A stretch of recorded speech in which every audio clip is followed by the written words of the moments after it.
4 வயசு 5 வயசு 10 வயசு 15 வயசு வரைக்கும் அந்த பையனுடைய வாழ்க்கையை வச்சு அவங்க அப்பா அம்மா வாழ்க்கையோ எதை பத்தியுமே தெரிஞ்சுக்க முயற்சி எடுக்கக்கூடாது. ஒருவேளை ஜாதகம் பார்க்கறதா என்ன ஜாதகம் பார்க்கலாம், பையனுக்கு உடம்பு சரியில்லாம போயிட்டு இருக்கு சார், ஏன்னா படிக்கிறது சரியில்லாம இருக்கான் சார், கொஞ்சம் குணம் சரியில்லாம போகுது, கொஞ்சம் பழக்க வழக்கங்கள் சரியில்லை, இவ எப்படி போவான்னு தெரிஞ்சுக்கிறதுக்கு மேலோட்டமான பார்வைக்கு ஒரு ஜோசியரை அணுகலாமே தவிர, ஒரு ஜாதகத்தில் சூரியன் பலமானால் தந்தையால் பயனில்லை, ஒரு ஜாதகத்தில் சந்திரன் பலமானால் தாயினால் பலம் இல்லைன்னு சொல்ல முடியாது. ஏன்னா ஒரு குழந்தையுடைய ஜாதகத்தை காரணம் இல்லாமல் எடுத்துக்கொண்டு போய் ஜோசியத்தை பார்க்காதீங்க. பரிகாரத்தின் வழியாக செய்யக்கூடிய வழிபாடுகள் என்பது பியூரா இருக்கணும். உங்களுக்கு நல்லது நடக்குது கெட்டது நடக்குது, இது மாத்தி கொடுன்னு சொல்லி போறது வழிபாடு கிடையாது.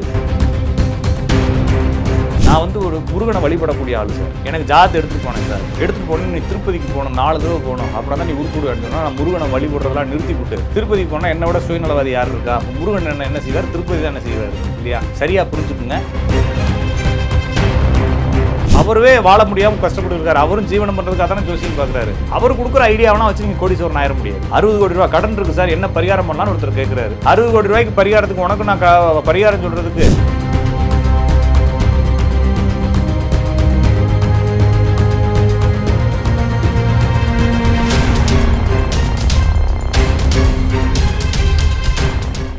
ரியல் ஒன் ஆன்மீகம் நேயர்களுக்கு வணக்கம். நான் உங்கள் ஜோதிடன் ராஜநாடி காப்பா. நாம தொடர்ச்சியாக இந்த ஜோதிட தகவல்களை லாஜிக்கலாக பார்த்துட்டு வரோம். நிறைய தகவல்களை நிறைய மக்கள் கேட்டிருக்கீங்க போன வீடியோவில். இன்னும் நிறைய தகவல்கள் உங்களுக்கு ஏதாவது சந்தேகம் இருந்தாலும் ஜோதிட சந்தேகங்கள் இருந்தாலும் கேளுங்க, நம்ம அடுத்தடுத்த வீடியோக்குள்ள போடலாம். இன்னைக்கு நாம பார்க்கக்கூடிய தலைப்பு, ஒரு ஜாதகத்தை பார்த்தோன்னே சார் நான் கிராமத்தில் ஒருத்தட்ட ஜாதகம் எடுத்துட்டு போனேன், உங்களுக்கு 2 பசங்க இருக்காங்களே. ஆமாம் சார் 2 பசங்க இருக்காங்க. அப்போ பையன் ஜாதகம் தாங்க பேசுவோம், உங்கள் ஜாதகம் பேசாதுங்க இனிமேல் அப்படின்னு சொல்கிறாரு சார் ஒருத்தர். உண்மையா சார்? உங்களுக்கு 2 பொண்ணு இருக்குது, இளைய பொண்ணு ஜாதகத்தை எடுத்துட்டு வாங்க, அந்த பொண்ணு ஜாதகம் தான் பேசும் அப்படிங்கிறாங்க. ஜாதகத்தை கொடுத்தோன்னே ஜாதகம் பிறந்ததுனால மாமாவுக்கு ஆகாதுங்கிறாங்க. அப்போ ஒரு ஜாதகம் இன்னொரு ஜாதகத்தை குழப்புமா? ஒரு ஜாதகத்தில் இல்லாத தகவல்கள் இன்னொரு ஜாதகத்தில் தெரியுமா? அல்லது ஒரு ஜாதகத்தில் இல்லாத தகவல்களை இந்த ஜாதகம் வந்தோடனே புதுசாக கிரியேட் பண்ணுமா? இது மாதிரி நிறைய கொஸ்டின் இருக்குது. இந்த பையன் பிறந்த நேரம் தான் நான் நாசமாக போயிட்டேன் அப்படின்னு சொல்லுவாங்க. அப்போ இதெல்லாம் உண்மையா அப்படின்னா, ஒரு சம்பவம், ஒரு பையன் குளிச்சுக்கிட்டு இருக்கான், அவங்க அப்பா தடக்குன்னு பாத்ரூம் கதவை எட்டி உதச்சி திறந்து அவனை அப்படியே ரோட்டுக்கு பக்கமாக இழுத்து விட்டு இனிமேல் இந்த பக்கம் வராதுன்னு அடித்து விரட்டி விட்டார். அவங்க அம்மா எனக்கு அப்படி தான் சொல்கிறாங்க ஜாதகம் பார்க்க வந்தவங்க. சார் அந்த ஆளுக்கு மனுஷனுக்கு புத்தியே இல்லை, எங்கேயோ ஒரு ஜோசிக்காரன் போயிருக்கிறாங்க, இந்த பையன் தான் நீ உருப்படாமல் போகிறதுக்கு காரணம், இந்த பையன் பிறந்ததுலேருந்து உருப்படாமல் இருந்தே அப்படின்னா ஆமான்னு சொல்லிக்கிறார். இருந்தாலும் முதல்ல அவனை அடித்து வெளியேற்றியா அப்படின்னா தான் நீ உருப்பிட, உனக்கு உயிருக்கு கண்டவன் இருக்கார். இந்த ஆளும் நம்பிக்கிட்டு அவனை பாவம் குளிச்சுக்கிட்டு இருந்தவனை அடித்து விரட்டி அவன் தாத்தா வீட்டுக்கு விட்டாங்க. அவன் ரொம்ப வருஷமாகவே தாத்தா வீட்டில் தான் இருக்கிறானா. இது மாதிரி விஷயங்கள்லாம் நடக்கக்கூடாது இல்லைங்களா? அப்போ இது ஜோசியம் அப்படிங்கிறத கடந்து நம்ம பெத்த பிள்ளைய அப்படி இருந்த ஜோசியத்தை நம்பிட்டு நம்ம விரட்டணும். இது மாதிரி ஒரு விஷயத்தை ரொம்ப முட்டாள்தனமாகவும் நம்பக்கூடாதுங்க. ஜோதிடம் என்பது ஒருவேளை அந்த பையன் பிறந்ததுனால தான் இப்போ இதெல்லாம் இல்லைங்க, இந்த ஆள் ஜாதத்தில் இருந்தால் தான் நடக்கும். இப்போ அந்த பையன் பிறந்தால் இந்த ஆளுக்கு ஒன்று நடக்கும்னா இந்த ஆள் ஜாதத்துலேயே அது இருக்கணும் இல்லையா?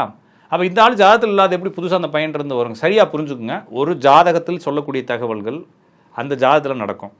அவங்க பையன் ஜாதத்துலேயும் அதே தான் சொல்லும், அவங்க பொண்ணு ஜாதத்துலேயும் அதே தான் சொல்லும், அவங்க மனைவி ஜாதத்துலேயும் அதே தான் இருக்கும். அதனால தான் நிறைய பேர் பார்க்குறப்ப அவங்க ஒய்ஃப் ஜாதத்தை பார்த்துட்டு இருக்கப்ப உங்கள் வீட்டுக்காருக்கு இதெல்லாம் நடக்கும்னு சொல்லிக்கிட்டே வருவோம். காரணம் என்னன்னா, இது எல்லாமே இவர் ஜாதத்துக்கு தானே, 2 பேரும் ஒரே ஜீவனத்தில் தானே சாப்பிட்றாங்க, ஒரே குடும்பத்துக்குள்ளே தானே வசிக்கிறாங்க.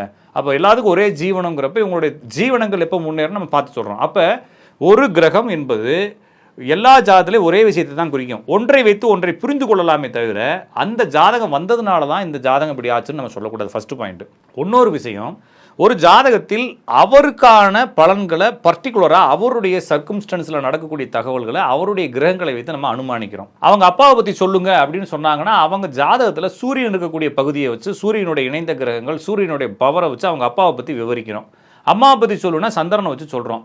இதே இது பாவகத்தில் பேசுகிறதா இருந்தால் அப்பாவை பற்றி பேசுகிறதா இருந்தால் 9ஆம் பாவத்தையும் 5ஆம் பாவத்தையும் 10ஆம் பாவத்தையும் எடுத்து உருட்டுவோம். இதே இப்போ அம்மாவை பற்றி பேசுகிறதா 4ஆம் பாவத்தையும் மனைவியை பற்றி பேசுனா 7, 2ஐயும் பேசுவோம். அப்போ இது என்ன செய்யறோம்னா, ஒன்றை வைத்து ஒன்னொன்றை அனுமானிக்கிறமே தவிர இந்த ஜாதகம் பிறந்தோடனே இந்த ஜாதகம் உருப்படாமல் போயிடும், இந்த ஜாதகம் தான் பேசும்னு சொல்லி நிறைய பேர் பிள்ளை ஜாதகத்தை கூட்டு வந்து வைப்பாங்க. நான் 15 வயசு கம்மியாக தேவையில்லாமல் ஜாதகம் பார்க்கறதில்ல. என்னுடைய கிளைண்ட்டுக்கு தெரியும் 15 வயசு கம்மியாக இருந்துச்சுன்னா நான் ஜாதகம் பார்க்க மாட்டேன். சிலர் பணம் கட்டிடுவாங்க, நம்ம எடுத்த கால் போட்டு பேச போகிறப்ப வயசு கேட்டால் 2020ன்னுவாங்க. என்னம்மா 4 வயசு பிள்ளைக்கு என்னம்மா ஜாதகம் பார்க்குறேன்னு, இல்லைங்க சும்மா தெரிஞ்சுக்கலான்னு அவங்க அப்பாவுக்கு எப்படி இருக்குன்னு பார்க்கலான்னா கட் பண்ணிவிட்டு காசு ரிட்டர்ன் போட்டுருவேன். அப்போ என்னென்னா 4 வயசு 5 வயசு 10 வயசு 15 வயசு வரைக்கும் அந்த பையனுடைய வாழ்க்கையை வச்சு அவங்க அப்பா அம்மா வாழ்க்கையோ எதை பற்றியுமே தெரிஞ்சுக்க முயற்சி எடுக்கக்கூடாது.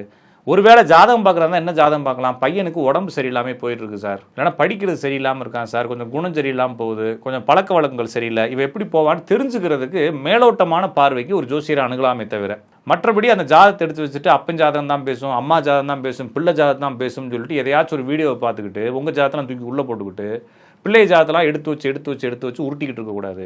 சரியாக புரிஞ்சுக்குங்க. அதுக்கப்புறமா நிறைய பேர் கேட்பாங்க, சார் எனக்கு ஜாதகம் எழுதலை, என் ஒய்ஃபுக்கும் ஜாதகம் இல்லை, என் பையன் ஜாதகத்தை வச்சு எனக்கு பார்க்கலாமான்னா கண்டிப்பாக பார்க்கலாம். ஆனால் அந்த பையனுக்கு வந்து ஒரு குறிப்பிட்ட வயசுக்கு மேலே ஆயிருக்கணும். அடுத்து அந்த பையனை வச்சு சொல்லக்கூடிய தகவல்கள் எதுவுமே அந்த பையனால் உங்களுக்கு நிகழன்ற நம்பிக்கை இருக்கணும். நிறைய பேர் பார்த்தோன்னே இப்போ ஒரு ஜாதகத்தில் சூரியன் வந்து பவராக இருக்குங்க சார். சூரியன் பவர்னா என்னது?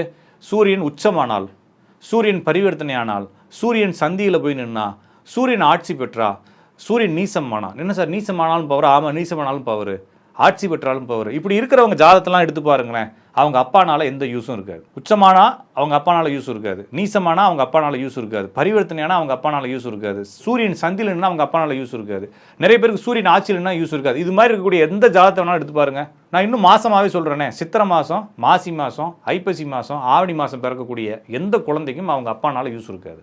அப்ப இந்த குழந்தை பிறந்தது அதோடைய தப்பு இல்லை, பெற்றது நீங்க தானே, அதை எப்படி அது மேல குறை சொல்றீங்க? அப்ப அந்த அமைப்பில் இருக்கக்கூடிய எல்லா ஜாதகருடைய தந்தையாலும் ஜாதகருக்கு பிரச்சனைன்றது தெரிஞ்சு போச்சு. இப்போ என்ன செய்யறது? பையனை அடிச்சு வரட்டிட்டு நீ உருப்பிடுவியா அப்படின்ற கேள்வி இருக்கு இல்லையா? அப்போ அந்த ஜாதகத்தை பார்த்து என்ன தெரிஞ்சுக்கலாம்னா, இந்த ஜாதகம் உங்களுடைய ஜாதகம், உங்களுடைய குடும்ப ஜாதகமாக மனசுக்குள்ளே புரிஞ்சுக்கிட்டு நன்மை தீமைகளுக்கு தகுந்தது போல் நீங்கள் வாழ்க்கையை அமைச்சுக்கணுமே தவிர, நிறைய நான் ஏன் சொல்கிறதுலான இது ரொம்ப சென்சிட்டிவான விஷயமா இருக்குது. பிள்ளைய மேலே ஒரு பிள்ளையை பார்த்தோன்னே அந்த பிள்ளை ஜாதகத்தை பார்த்தோன்னே, சார் என்ன சார் யோகமான ஜாதகமாக இருக்குது, சூப்பராக இருக்குது சார் அப்படின்னு சொன்னோம்னா, இந்த ஜாதகம் தான் வந்து அந்த குடும்பத்தையே காப்பாற்றுதுன்னு நினச்சிக்கிறாங்க. அவனுடைய தம்பி ஜாதகத்தை பார்த்தோன்னே, சார் ஜாதகத்தில் நிறைய சிக்கல் இருக்கே சார் அப்படின்னு நம்ம சொன்னோம்னா, இந்த சிக்கல் தான் இவன் நம்ம குடும்பமே வீணாக போனது காரணம் நினச்சிட்டு அவனை அன்னைக்கு இருந்து ஒரு கண்ணில் சுண்ணாம்பு ஒரு கண்ணில் வெண்ணெய்ன்ற கதையா, இவனுக்கு எதுவுமே கிடைக்கிறதில்ல, இவனை சரியாக இது பண்ணுறதில்ல, தாழ்வு மனப்பான்மைகளே போய் மாட்டிக்கிறான். அப்போ அந்த குழந்தையை நம்ம ஜாதகம் பார்த்ததுனால கெடுத்து விட்ட மாதிரி ஆயிடுது இல்லையா? அப்போ ஒரு ஜாதகத்தை பார்ப்பது எதுக்குன்னா, அந்த தனி மனிதனுடைய வாழ்க்கை சிறப்புறது தான். ஒருவேளை உங்கள் குடும்பத்தில் யாருக்கும் ஜாதகம் இல்லைன்னா, அந்த தனி மனித ஜாதகம், அந்த பையனுடைய ஜாதகத்தை வச்சு ஒரு பாசிட்டிவான அப்ரோச்சுக்கு போங்க. அதை விட பெஸ்ட் அப்ரோச் உங்களுடைய பிறந்த தேதியோ அல்லது உங்களுடைய பெயர்களையோ வச்சு உங்களுக்கான பலன்களை தெரிஞ்சுக்குங்க. ஹோல் ஃபேமிலி எப்படி நடக்கும்னு தெரிஞ்சுக்கிறதுக்கு ஒவ்வொருடைய ஜாதகத்தையும் பாருங்கள். இந்த பையன் ஜாதகம் தான் பேசும், பிள்ளை ஜாதகம் தான் பேசும்னு சொல்லி உங்கள் ஜாதகம் இருக்கும் பொழுது அவங்க ஜாதகத்தை எடுத்து போட்டு குழப்பி, உங்களையும் குழப்பி, நிம்மதி இல்லாமல் ஆக்கி, குடும்பத்துக்குள்ளே பிள்ளைகளை பற்றி தப்பாக யோசித்து பிள்ளைகளுக்கும் உங்களுக்கும் நிறைய கேப்புகளை ஏற்படுத்திக்காதீங்க. ஒரு ஜாதகத்தில் சூரியன் பலமானால் தந்தையால் பயனில்லை, ஒரு ஜாதகத்தில் சந்திரன் பலமானால் தாயினால் பலம் இல்லைன்னு சொல்ல முடியாது. ஏன்னா தாயினுடைய வாழ்க்கை வீணாயிருது.